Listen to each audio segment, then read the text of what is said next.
Xtalks connects professionals in the life science, medical device, and food industries with useful content like webinars, job openings, articles, and virtual meetings to help you succeed in your career. This food industry-focused podcast brings together some of our editorial staff to share insights into the latest B2B industry news to help keep you up to date.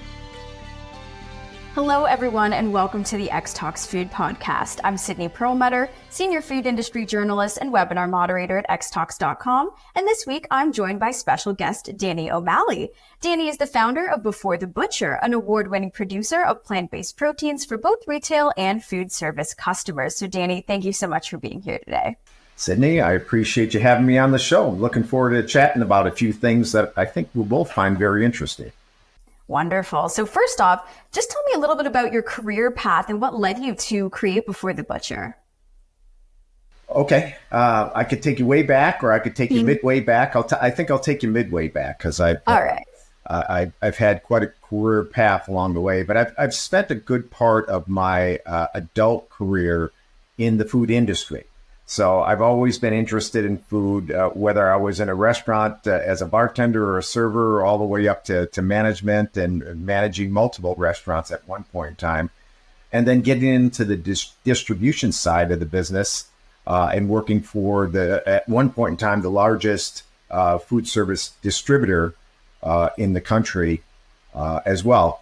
But my shift into plant-based was kind of interesting. I was ready for a change in career, and I had somebody in my office from Beyond Meat talking to me about the struggles they had, just getting Beyond Meat jump-started. Now, this is about 10 years ago, and he was one of two salespeople for Beyond Meat at the time. So that tells you how young they were at that time. They didn't have a lot of products. And they were, we were talking about their products and his frustration behind trying to get them into distribution and out to the operators and the customer base on retail and food service. And he asked me if I could help out. And I said, well, look, let me look into it and let me see what I can do. Obviously, I was based in Southern California, so prime market for those type of products, right? He left me with a little nugget of information just before he walked out. And he said, Danny, I'm looking for somebody to help us expand. And he says, I'm on the East Coast. We need somebody on the West Coast. Maybe we can meet somewhere in the middle, but we need more sales. And I said, well, let me think about it and I'll get back to you. So I thought about it for about an hour or two, and I called him up and I said, hey, look, I know the guy. I know the guy that can do this for you. And he said, oh, yeah, who is that? And I said, it's me. And so we moved fairly quickly. I talked with the two co-founders of Beyond Meat at that time and was hired and got started about 2 weeks later. And that was the beginning of my journey. I spent 3 years with Beyond, left there. With some frustrations and a lot of excitement about going out and starting my own things. So I started Before the Butcher about 7 years ago, and we've been going pretty strong since then. As a matter of fact, we anticipate this being our biggest year ever. Oh, wow. Congratulations. I mean, I can't help but wonder what some of those frustrations were, if you're able to let me in on those. Well, it's I guess it's typical frustrations from somebody that's not directly involved in making decisions on what type of products would hit the market. Beyond was very R&D oriented, and a lot of the decisions in regards to what they were doing and when they were doing it were coming directly from the chef, the founder, and the R&D team. And I always found it interesting that they weren't talking to the sales team, who were on the street every single day talking to operators and distributors and consumers about what they wanted and what they were looking for in these type of products. And so, yeah, I get a little frustrated with that. And I thought, you know what, I think I have a pretty good idea after 3 years what the consumer's looking for, and it's more than what you're offering.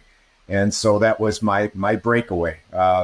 They were a very young company at that time. They're when I joined them, there was only 3 of us on the sales team, and covering retail and food service. So pretty small at that time. A different company today in many ways.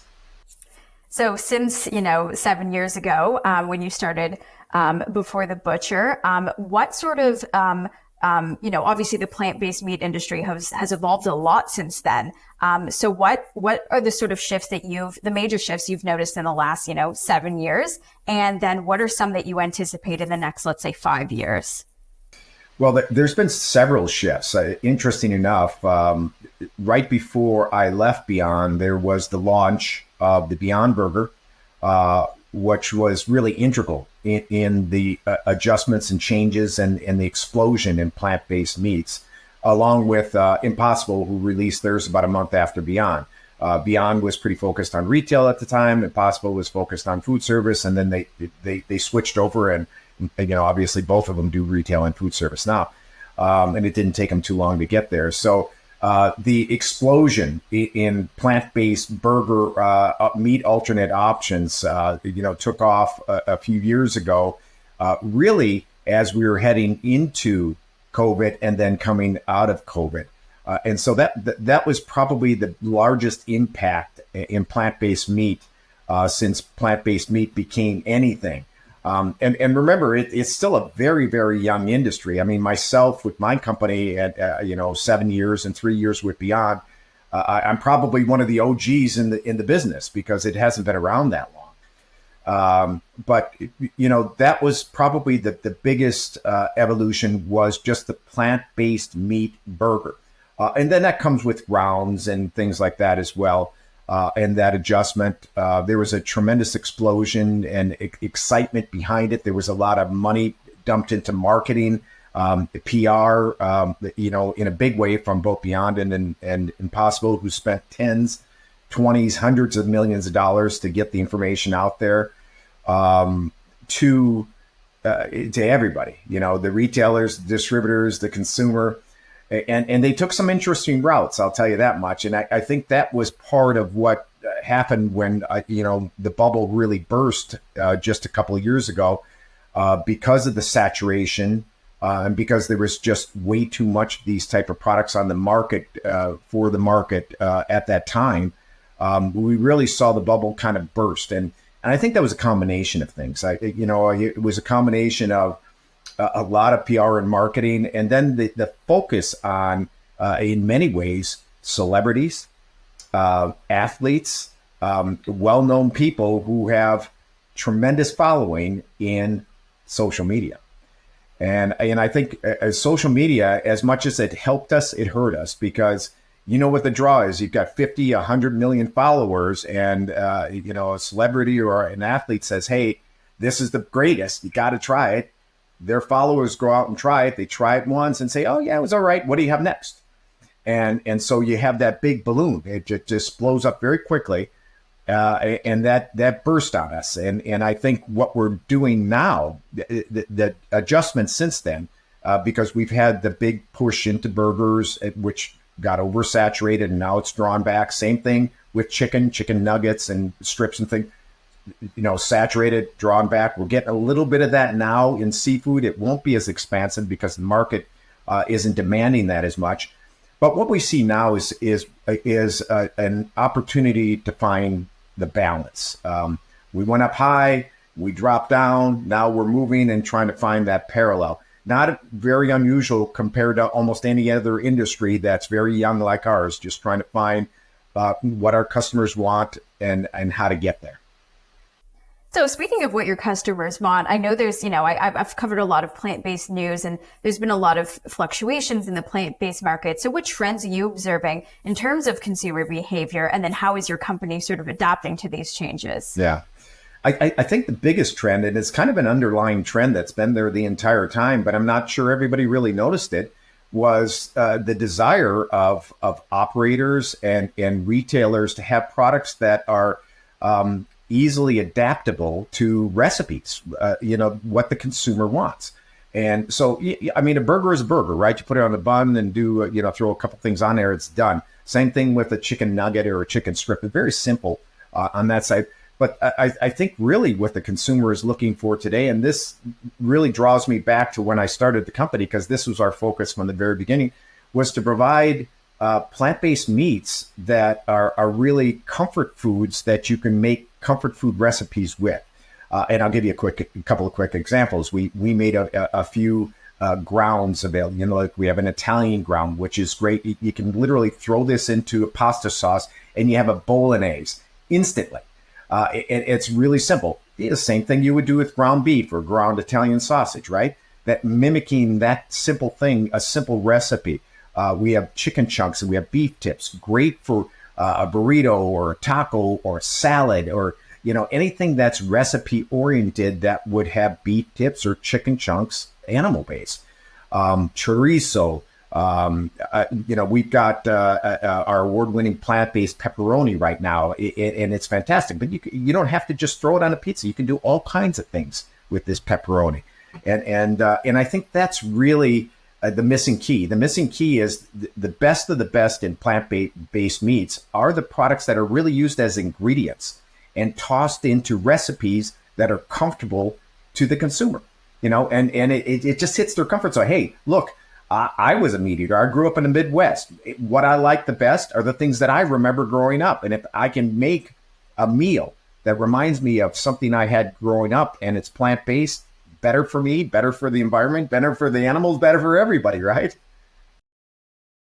That's a really excellent point that I'd never thought of before, because I feel like there is such an emphasis sometimes on, like, you know, the main dish, let's say like a steak or like a chicken breast or something like that. But thinking about it in terms of ingredients that, you know, or toppings or whatever it is, that's so smart. And then also for people who are meat eaters or flexitarians, you know, you're probably not as focused on like, oh, can I taste that it's not real, you know, meat or whatever, like if it's in, you know, if it's in a product or if it's in, you know, a recipe. So that's a really awesome way of thinking about it. And I'm also curious to know about sort of the innovation process behind developing like your pepperoni, your chicken and your sausages and chorizo and whatever else. Well, I'll tell you, because I was fortunate enough when I started the company to have somebody that understood how to make these type of products, especially soy-based products, because he was part of the original team that created soy riso. And that was, I don't know, 15, 20 years ago. So he had that kind of basic background to help us do what I see as some of the simpler things, like are the crumbles with different flavors. I mean, once you hit your base, that base structure can be used in different flavors. You know, we use a crumble, we make a regular crumble, which would be beef-like. We could make a chicken-like one, an Italian sausage one, a chorizo one. They all kind of, then it becomes flavor oriented and spices and things like that. And not that that's simple, but that's less complicated than actually creating the base foundation of these products.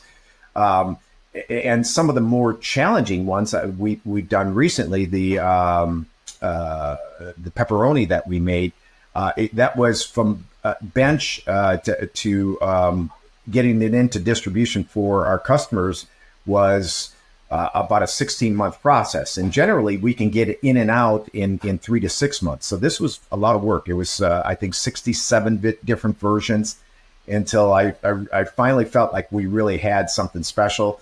And that's been proven time over. I mean, we won the Food and Beverage Innovation Award from the Restaurant Association for it, and it just really is an amazing product. Another example of something that you put this thing on your pizza and you look at it and say, that's pepperoni. And you taste it, and that's pepperoni. And that is what's really unique about these products when they're made right and they're in some sort of recipe, something that you're comfortable with. Many times, if not quite often, you don't know that you're eating a plant-based product. So it's really cool like that. Right. And we eat with our eyes first, as they say. So now, whenever we talk about plant-based, obviously pricing comes up a lot. So what were some of the strategies that you employed to create these plant-based meat products that are priced competitively with traditional meats? Yeah, that has been a challenge since the start because, I explained to people, I said, look, we are taking plants and we're putting these plants together and it is all plant-based. It's all natural. And we're finding ways to combine these ingredients in such a way that it mimics an animal-based protein. That is not an easy thing to do. And even though you reflect immediately on the plants themselves and say, well, that has to be cheaper than meat. maybe the start is, but the end isn't. So there is a real process in all that, and it costs money to do that. So it's not as simple as it sounds to make these product, or maybe it doesn't sound simple because it doesn't to me. But so there's a cost factor there. What we done on our end is we do have our regular lineup of products, our before the butcher products, but we also have what we call our more affordable line, which is mainstream. And we have a burger there that is very competitive with commodity products as well. And that was just kind of drawing it out and saying, hey, look, we use the highest quality ingredients that we can possibly use for our before the butcher products. And everything's non-GMO and gluten-free and so on and so forth. When we made the mainstream product, well, we're going to compare this price-wise and product-wise to a commodity, which is not grass-fed or organic, right? So we're going to have to draw down to do that. So that's what we did. We went out and sourced our ingredients differently, and we were as efficient as we possibly could in making these products and trying to find ways to adjust in our processing or our production facility in order to make a less expensive product that was more competitive. One of the other things I'll mention, since you're talking about price, is our industry is not supported financially by the government like meat and dairy and pork, and so we don't get any subsidies. So we're not being supported in a way to help draw the price down and keep that price at a certain place or lower it. So it is more challenging for us in our industry than it is for the industries that we may be competing against in, for the consumer base. Right. Now, I knew the answer to this by writing about it, but for our audience, how would you say that plant-based meats compare to traditional meats in terms of the environmental impact specifically? And then what role does this play in your company's mission and marketing strategies and getting the word out there about it? Well, you could look at 100 reports on varying different levels, but I don't think I've ever seen a report that says we use anywhere near as much in regards to resource to make our products compared to animal-based proteins. And that's just a fact. Whether somebody says, hey, we use 90%, animal-based protein, or beef will use 90% more water or other resources than we use to make a plant-based burger. You could probably argue that up and down from 75% to 90% or maybe 60% on, but you can't argue that we are certainly much more earth-friendly, that our products are healthier and better for the human being than an animal-based protein. And you're not going to get any argument from the animals either, because they get to live when we're making our products, right? So I hear it up and down, and people say, well, what about, natural products, grass-fed and that kind of stuff? Look, they certainly probably use less resources than a factory-farmed cow or cattle. But they're still higher and not even really close to what we use. Remember, all of them are being fed grains and things like that, and we use the grains directly to make our products. So there's that whole process, and all the water is being used on their end, the same as ours, and then keep going down the line of what it takes to finally get it out and onto the shelf or in front of the consumer at a restaurant. I'm also curious to know how you approach building and maintaining B2B partnerships within the food industry, and how competitive that landscape is. Yeah. Well, the food industry as a whole is always evolving, and we're always, but it's very relationship oriented. So being able to have a partnership directly with a restaurant chain or a retailer usually includes a distributor somewhere in between. Usually, not always. Sometimes we deliver direct. And so you have to have multiple levels of relationships, and they're all really important because, getting your products to the operator is a step-by-step process. Even if we deliver directly to Kroger or Target or Walmart, they still have to take it from their distribution center and get it to the retailer, and vice versa. If we deliver directly to a restaurant chain, which probably isn't that likely, there is a food service distributor, somebody else touching that. And so the relationships from top to bottom are really important. It could be, dual leveled or tri-leveled. Maybe we need to have that relationship with the distributor and with the operator directly, and the same thing on the retail end. And maybe you have a broker in between. So it's difficult, especially with small to moderate sized company. You can't have a salesperson all over the country to hit every single restaurant or every single retailer. And then we employ brokers to do that for us, who manage multiple lines of products and take those out to the street. So there's a lot of variables in the industry. What's interesting is the actual structure of that really hasn't changed from the beginning of time. I mean, you still had to do that. Even if you were a farmer and you wanted to get it to the market, you had to have transportation to get it to the market. You had to work out whatever deal you did to set it up at the market. And that's what you did, and even today, if you decide you just want to make your own products and go to the farmer's market, that there is a step and a procedure behind that. And there's an acceptable level of doing business. And we just do it. Relationships are probably the most important part of it. So you were a business that, you've been around for 7 years now, and you've survived COVID, obviously. And that was not a good time for the food industry, no matter what sector. So what were some of the challenges maybe that you faced in terms of supply chain for plant-based meats at that time, or have any of them carried over to now still? Everything's pretty good right now. I got to tell you, I'll probably tell you some stories you may not have heard of before in regards to supply chain.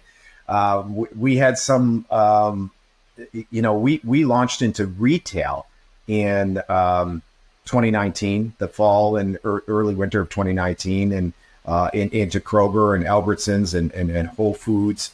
And pretty excited about doing that. And there was a lot of energy being generated at that time. And then, of course, we know what happened in March of 2020.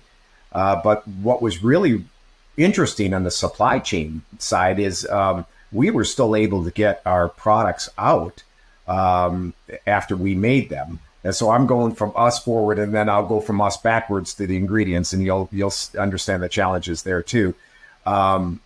We got our products out to Kroger and to Albertsons. And that product sat in their warehouses while their shelves were empty, because they were making decisions on, what to send out. If they had 10 trucks that went out every morning, now they had 2. And they had to make a decision what was going on that truck. And as you know, toilet paper and paper towels and meat, animal-based protein, were some of the most important things, as well as dairy. And our products sat in their warehouse while the shelves were empty. So that was the supply chain going forward that we were frustrated with. Going backwards, once we started running tight on our base ingredients to make these products, getting them to us was very challenging. I remember at one point in time here on the West Coast, one of the largest ports in the world is the Los Angeles Long Beach port. And they had ships stretching from that port all the way down to Orange County. There were 150 ships sitting there waiting for weeks, if not months, to dock and unload their products. And so we knew some of our products were sitting on this, and we couldn't do anything about it. We had late launches of new products that were going out, and we were strangled. We couldn't do anything about it. We had, interesting enough, is we didn't have a problem with the personnel. I mean, we managed that very well at our warehouse and being able to have the personnel to make the products. And we didn't shut down a single day of production. We slowed down some days, but we never shut down. The biggest challenge, and this was everybody's biggest challenge, was getting the ingredients to us and then getting the ingredients on the shelves. And we didn't have control over all of that. And that was frustrating. Now, was there, this question just came to me, having sat, on ships or in warehouses for so long. I'm curious to know about your product specifically. How like their how quickly they might expire, or were you able to salvage some of those like SKUs? That's actually a really good question. Yeah, we didn't have a problem with the product in regards to the expiration when we got them, because of our products. They all come in dry and shelf stable from the base ingredients, whether it's soy or peat, and the spices and all the other things that we put in there, the flavorings. They all have pretty extensive shelf lives, anywhere from 24 to 36 months. And then on our end, once we make the product, we have between 12 and 14 months shelf life as a frozen product. Where the difficulties came in was we lost our customer base. We couldn't get that. We were still very heavy in food service, probably at that time, maybe 85 to 90% food service. Well, everybody closed. we didn't have any choices. It became 2024. Actually, it is 2024. Is it 2020 and 2021 were probably more 2021 than 2020. The largest amount of food donations we've ever made in the history of our company, and I'm not sure we'll ever get there again, because we didn't want our product to expire and have to be disposed of, and we thought it was more important to donate, and we did a lot of donations at that time, which was important. It was a difficult time for everybody, so those donations went to good use, but it was a very challenging time at the very least. Obviously, as we were talking about, it's a very, very competitive market. So how does Before the Butcher sort of differentiate itself from other major players in the plant-based industry, especially those who were early to market, like Impossible and Beyond?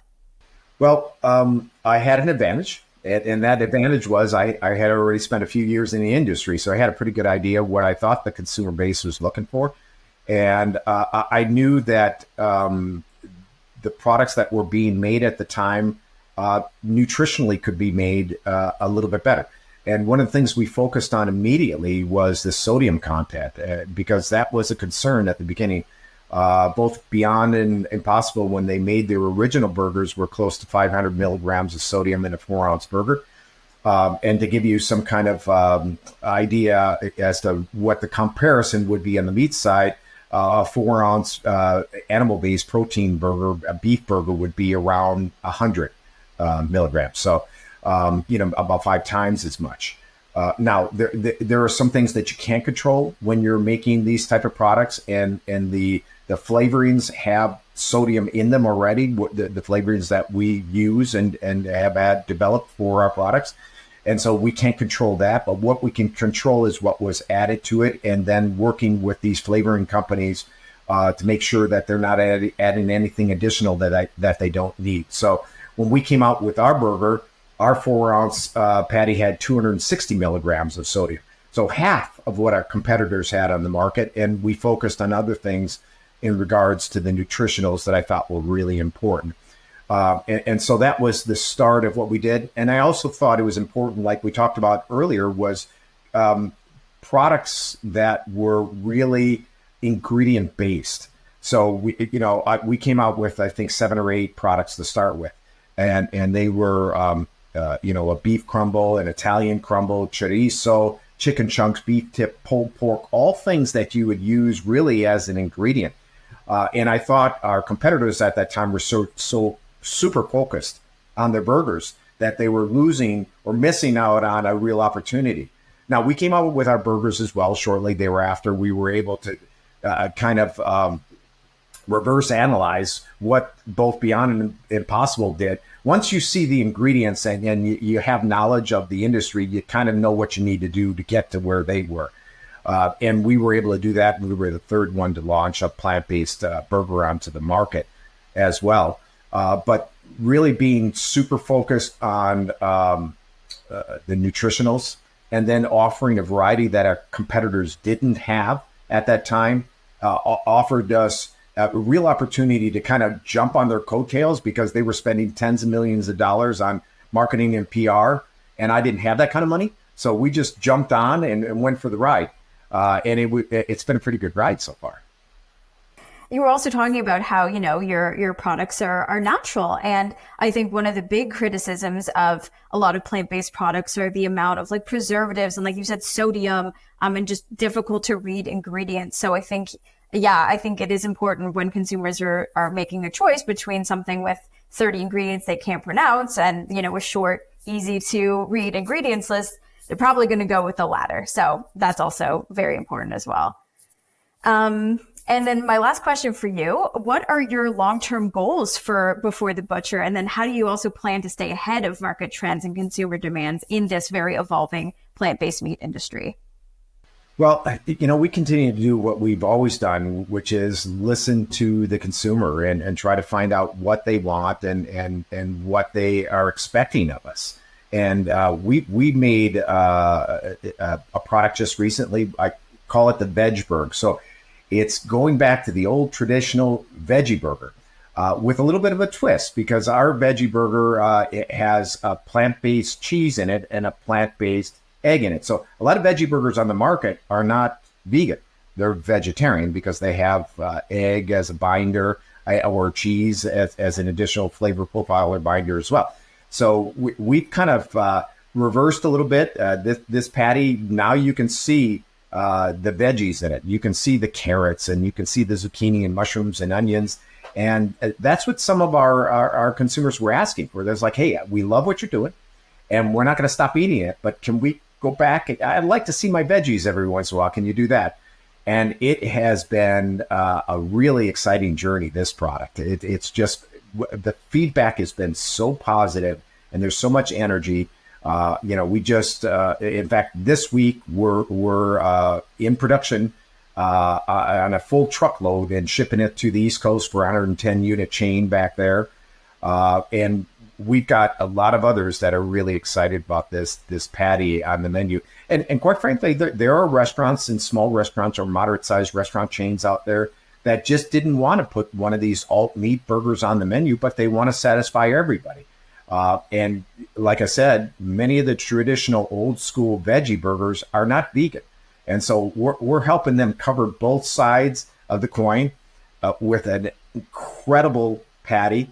And I think that is a little bit of the way the industry is trending right now, a little bit. As you said earlier, everybody's looking for the cleanest ingredients they can get and kind of limited or a short list of ingredients, if possible. I don't think anybody would mind a longer list of ingredients if it's a bunch of vegetables, right? And so we just find ourselves analyzing that on a daily basis. And I think we're going to see expansion in the seafood area. There's more seafood type products coming out. But there's not a lot for us to go after anymore, right? That the market as a whole for plant-based meat alternates or fish alternates has been kind of tapped already. And so we could do better.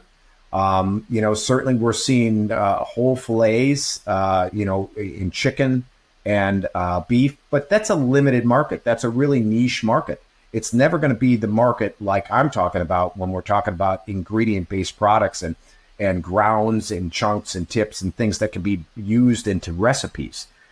Putting a whole steak on the menu that's plant-based is a lot more challenging to get the consumer to, go for that and say, hey, that reminds me of. If you're vegan or vegetarian, yeah, we will adjust and adapt to that differently if we're interested in those type of products. But a meat eater is totally different, and they want that texture, and that's been probably our biggest focus since we started, was the texture of the product. And I think going forward, the avenue for growth is really nailing down that texture in whatever alternate product is being made, whether it's fish or seafood or dairy or anything else. It's that texture, because we all know what that's like on the animal-based protein side. Getting there on the plant-based protein side is a challenge. And those new burgers that you have, I'm sure they're very nostalgic for a lot of people as well. Because I remember, those being on restaurant menus like years and years and years ago, and where you could see the vegetables. So that's very, very nostalgic as well. So congrats on the new product. Thank you. Yeah. And thank you for joining. This was a really awesome conversation. Yeah, it's been great, Sydney. I really appreciate the time. All right. Well, that's the end of this episode of the Xtalks Food Podcast. If you like today's show, don't forget to rate, review, and subscribe. Thanks, everyone, and see you next week. Bye. Thanks for listening to the Xtalks Food Industry Podcast. If you enjoyed our discussions today, please share the episode with your friends and colleagues, and be sure to subscribe in order to be notified when a new episode is released. To join in on the discussion, you can find Xtalks on social media. Email podcast@xtalks.com or comment on the articles directly. Links are in the show description. Take a moment to join our community at xtalks.com to get access to everything we have to offer, including webinars, job listings, virtual meetings, articles, and more. The views and opinions expressed in the podcast are those of the speakers sharing them. They should not be taken as professional advice and do not necessarily reflect the policy or position Honeycomb Worldwide. For further information, email us at podcast@xtalks.com. Thanks for joining us, and we'll see you next week.